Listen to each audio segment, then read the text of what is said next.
Deus abençoe os irmãos, fortaleça suas vidas e os anime dia a dia. Abram suas Bíblias no livro de Esdras, capítulo 7, dos versos 27 e 28. Vocês percebam que a gente deu um salto aí, agora nós saímos lá de Reis, de Crônicas. Crônicas e Reis são muito semelhantes, então eu não passei em Crônicas, passei direto.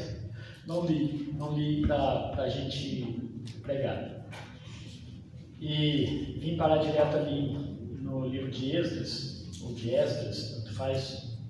E aí, meus irmãos, tem uma oração de Esdras, nesse começo, aí logo no capítulo 7. Diz assim: Bendito seja o Senhor, o Deus de nossos antepassados, que pôs no coração do rei o propósito de honrar desta maneira o templo do Senhor em Jerusalém, e que por sua bondade levou o rei, os seus conselheiros e todos os seus altos oficiais.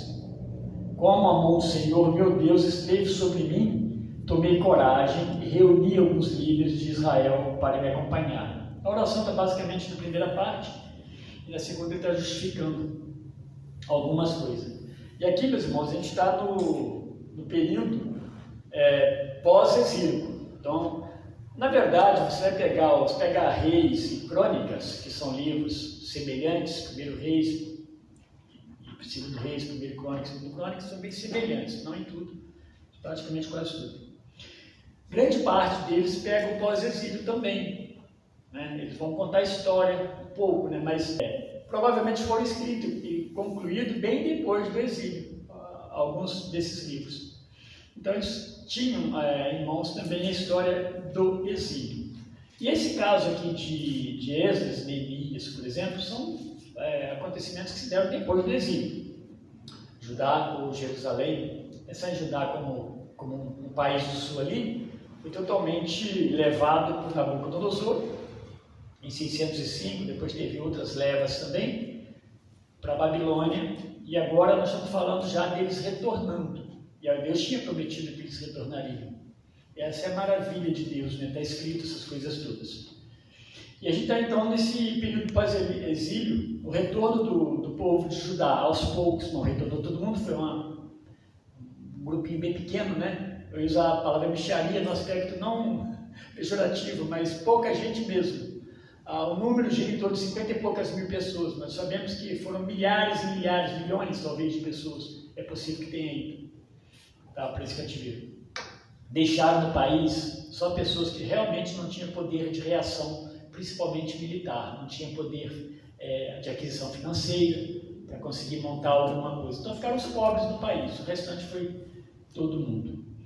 E alguns já tinham recebido até autorização para retornar a reedificar. Se a gente pensar, antes de Esdras, teve o próprio Zorobabel. Ele foi o primeiro a voltar. Ele vai trazer um grupo bem grande de pessoas junto com ele. E agora está vindo Esdras. Depois tem Neemias também que está vindo. No caso, Neemias vem também como um grupo separado, né? Sempre não muita gente, mas voltando. Depois de Zorobabel, então, passa-se 13 anos e agora Esdras procura o rei. Não há esse diálogo assim tão amplo como Neemias teve um diálogo, né, lá com o rei, mas Esdras deseja retornar. E ele quer voltar para Jerusalém, porque o templo está construído, e ele quer ensinar a lei de Deus ao povo. Bom, agora temos um templo, e precisamos ensinar a palavra de Deus agora para esse povo que voltou para lá, e que está lá, que já estava lá também. O verso 10 fala desse retorno dele para ensinar. O Esdras, meus irmãos, ele era descendente direto de Arão. Se você falar que Esdras é do período de 440, mais ou menos, antes de Cristo, Abraão é do ano 2200, 2300 antes de Cristo. Então, se passaram quanto tempo, mais ou menos? Estou falando que ele é da linhagem de Abraão, quero lembrar de Arão para a linha sacerdotal. Ele é descendente de Abraão, com certeza, porque Abraão saiu todo o povo de Israel. E ele é descendente de Arão no sentido sacerdotal.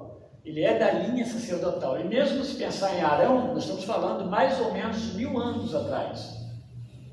E Esdras conserva, né, essa linhagem sacerdotal araônica. É interessante que isso é exigido depois, quando eles retornam, para saber quem de fato tinha linhagem levítica, quem tinha linhagem sacerdotal, para eles acertarem e organizarem o país novamente. E alguns foram recusados porque falaram que tinha, mas falavam que tinha, mas não tinha comprovação documental. Olhava na linhagem que eles tinham notado lá, mas não achava os nomes. A Bíblia fala todas essas coisas. E eles se preparam para retornar para Jerusalém. E a viagem demora uns 4 meses, mais ou menos. Nós estamos falando de uma distância de mais de 1000 quilômetros, tá? Eles andaram a pé sobre alguns animais, mas os animais carregavam mais o material deles. E todo esse retorno, esse processo do retorno aí dos remanescentes ali de Israel, todos eles aconteceram pelo mover de Deus. Tanto o cativeiro quanto o retorno do cativeiro, Deus estava movendo todas essas coisas, todos esses momentos, todos esses acontecimentos, principalmente na vida dos reis da Pérsia, ou onde eles estivessem lá no exterior. Deus moveu a vida daqueles reis. E é uma coisa interessante quando nós falamos que Deus é o Senhor, governador amplo, né, da terra e do céu. Deus governa, meus irmãos, e não há nenhuma autoridade que possa governar no mundo que ela não esteja sob a mão de Deus. Mesmo aqueles que nós olhamos falando, mas não deveria estar a mão de Deus nessa pessoa, mas é um juízo nosso. E muitas vezes alguns maus dirigentes, eles estão ali a serviço de Deus por causa de juízo de Deus, juízo temporário, juízo para o momento, mas eles estão ali. Enfim, Deus que coloca, Deus que põe, e é o mesmo Deus que tira, porque Ele é o rei e Senhor. E Ele moveu o coração desses reis lá no cativeiro, nos tempos certos. Quem conhece aqui a história de Esther, né? Esther e Assuero. Isso foi um pouquinho antes disso aqui, lá no cativeiro ainda. Foi aquele momento, a possibilidade de uma grande matança de judeus. E Esther move através do tio dela, né? Começando pelo tio dela, move o rei, o coração do ora a Deus, para mover o coração do rei, e eles poderem se defender, porque já estava decretado o ataque aos judeus. Mas aí houve uma possibilidade de se defender. Mas isso acontece antes. Então, Deus trabalhando lá no cativeiro. Isso eu estou falando tudo isso, pode não ter muito a ver diretamente com o que nós estamos falando aqui.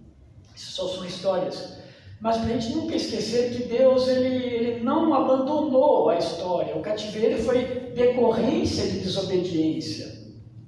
E a desobediência ela sempre traz problemas para as nossas vidas, desobediência a Deus. Hoje, em qualquer momento, a desobediência traz, né, grandes problemas. Mas Deus não abandona, os propósitos de Deus não mudam porque os homens pecaram. O que Deus planeja, ele não depende da ação do homem. Mais do que nunca nós precisamos ter isso muito claro para nós. Nós não movemos Deus para fazer a nossa vontade. Deus já sabe e faz segundo a vontade dele. Ele age, na verdade, segundo a vontade dele. Sempre será assim. Mesmo nesse amor que Deus tem por nós, a gente fala, mas nesse amor Deus não pode fazer alguma coisa que eu quero? Sim, Deus pode até fazer coisas que na verdade Ele sabe de antemão. Nada é novo para o Senhor, nada é uma novidade para Deus. De forma que Deus me pegou de surpresa e eu estava esperando por isso. Não existe isso para o nosso Senhor. Então lá no cativeiro eles foram cuidados por Deus. Agora obviamente com muito sofrimento. Tanto Ciro, Dario, Artaxerxes, Assuero, que foi um dos primeiros aqui, eles foram, todos eles movidos seus corações pelo nosso Deus, assim como o faraó lá atrás. Vocês lembram bem da história. Artaxerxes, esse rei, ele permite a ida de Esdras para Jerusalém, a saída da Pérsia para Jerusalém, e ele deixou quem quisesse acompanhá-lo podia ir junto também, retornar com Esdras. E é interessante que esse mover de Deus é uma coisa maravilhosa, porque assim como aconteceu lá com Neemias, Esdras ele vai ter todas as suas necessidades supridas. O rei vai chegar para ele e vai mandar que ele seja totalmente equipado para a viagem, prata, ouro. O próprio rei, aqui ele fala, né, na oração, o rei e os conselheiros foram movidos seus corações para dar presentes para eles mesmos. O rei falou, reuniu os conselheiros, são pessoas ricas. Os conselheiros, os príncipes, né, da Pérsia, daqueles reinos, eles eram pessoas riquíssimas. Eles comandavam, subcomandavam, né, partes do mundo daquele tempo. E eles deram muito do que eles tinham para que o culto a Deus lá em Jerusalém fosse reativado através de Esdras retornando. E deu dinheiro para aquisição de animais, para aqueles animais que seriam usados nas ofertas lá no templo. Então tudo isso foi suprido quando Esdras volta. E ele ainda avisa, olha, leva um documento escrito, porque lá tudo era longe, né?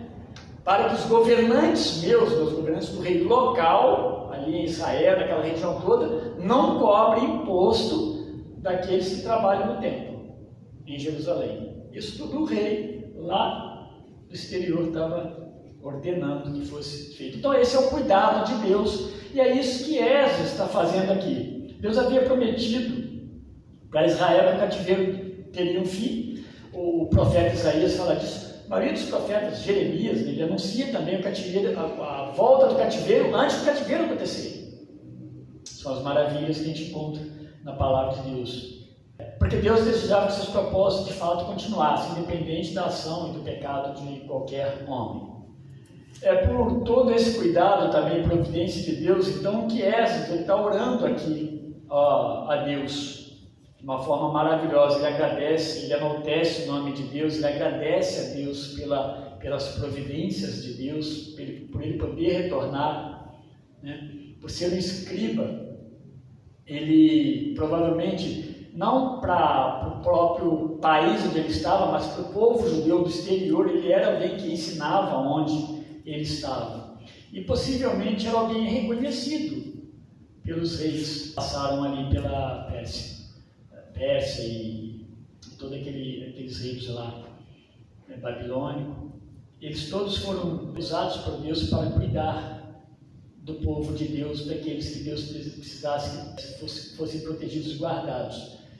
Deus fazia isso através da vida daqueles reis, né? Esdras é um caso, e Elias também. E aqui, meus irmãos, Esdras, ele sabe que é a mão de Deus que está movendo tudo isso.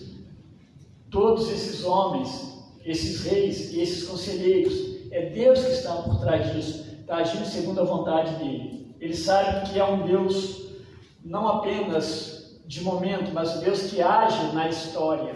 Então, quando Esdras deseja voltar, ele está reafirmando a sua fé no Deus que prometeu que o povo voltaria para Jerusalém e que Deus continuaria seus propósitos através das suas promessas feitas ao povo de Israel. O Salmo 19 fala que Deus é o Senhor de tudo e é o Senhor de todos. Essas lembram que foi Deus que moveu então aquele coração daquele rei, daqueles oficiais. E isso para ele, meus irmãos, foi uma alegria muito grande, porque normalmente, por mais que os reis até gostassem de alguém, se Deus não movesse, dificilmente eles deixariam o povo retornar. Eles dificilmente deixariam haver algum tipo de qualquer força em Israel. Mas Deus estava movendo, e Esdras, ele é grato a Deus por esse mover de Deus na vida do rei e daqueles oficiais. E Deus desperta, ele agradece, porque Deus desperta ele também pessoalmente para retornar e ensinar no templo a palavra do Senhor. Essa é a oração de Esdras. Se você olhar bem, a oração dele está nesse verso 27. Bendito seja o Senhor, o Deus de nossos antepassados. E ele lembra disso, né? Que pôs no coração do rei o propósito de honrar desta maneira o templo do Senhor em Jerusalém. Ele não estava nem olhando para ele como se ele fosse um beneficiado. Ele estava olhando para ele como um servo de Deus. Deus concedeu que ele pudesse servir a Deus nessa operação do Senhor, nos seus propósitos, que são eternos, que são enormes, que são muito mais e maiores do que aquilo que Esdras estava pensando para Jerusalém. Deus tinha coisas muito maiores. De certa forma, então, meus irmãos, pensando nisso, nossas orações devem ser movidas pela compreensão clara de que Deus realiza todas as coisas sempre para o seu propósito. As nossas orações, Deus vai atender segundo o propósito dele. É assim que Deus trabalha. Ontem nós conversávamos, e interessante que na conversa nós concordávamos que na tristeza tão profunda, né, Deus pode e deve ser glorificado por nós. Momentos de lutas, como eu estava falando ali no começo, Deus deve ser glorificado, porque quem ama a Deus verdadeiramente não o ama somente enquanto as coisas estão bem, enquanto a saúde está boa, enquanto o bolso está cheio, enquanto a despensa está repleta. Não, ama a Deus porque ama a Deus. Deus então opera nas nossas vidas sempre por cima da sua glória. E às vezes, então, quando eu estou doente, né, estou usando o exemplo da doença, que é uma coisa que mexe muito conosco. Como eu glorifico a Deus na minha enfermidade, né? Como eu glorifico, como eu agradeço a Deus na minha enfermidade? Agradecendo. Porque, meus irmãos, mais do que uma cura, né, que possa haver, ou a minha morte como resultado final, a minha alma está segura em Deus. Há uma eternidade. Essas promessas que sustentam as nossas vidas como cristãos. Não são o resultado da cura somente.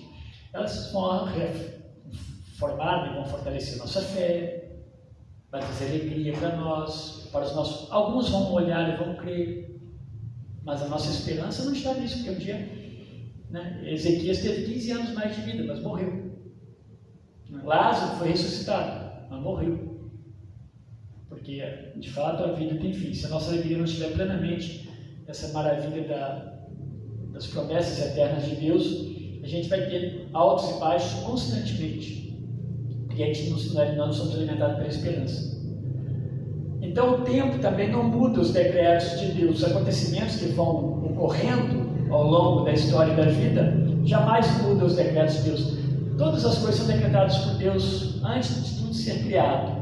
Em Colossenses ele fala que o nosso pecado ele foi totalmente morto, ele foi mortificado.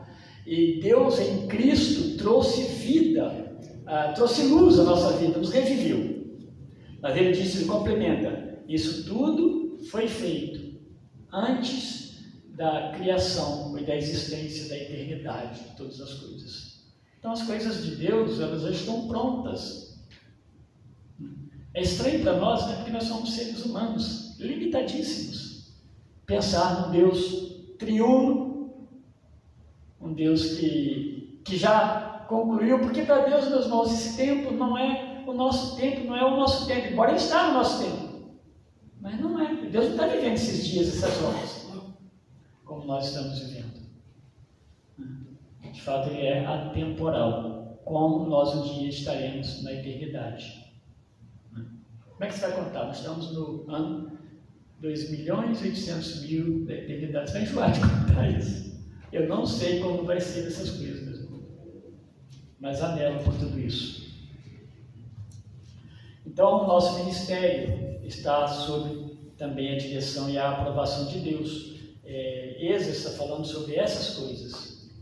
Tudo aquilo que ele está pretendendo fazer é sob a direção de Deus. É Deus que está providenciando, é Deus que está preparando todas as coisas. O coração do rei, dos conselheiros, o caminho, as providências, a chegada lá, o ensino. E nós vamos ver em Neemias que Esdras, em algum momento ele vai reunir o povo e ele vai ensinar o povo e eles vão ficar horas e horas ali ensinando a lei de Deus, ele e mais outros, né, para aquele povo. E eles vão começar a perceber que estavam tão longe da vontade de Deus. Então não existe de fato nada impossível para esse Deus que cuida de todas as coisas.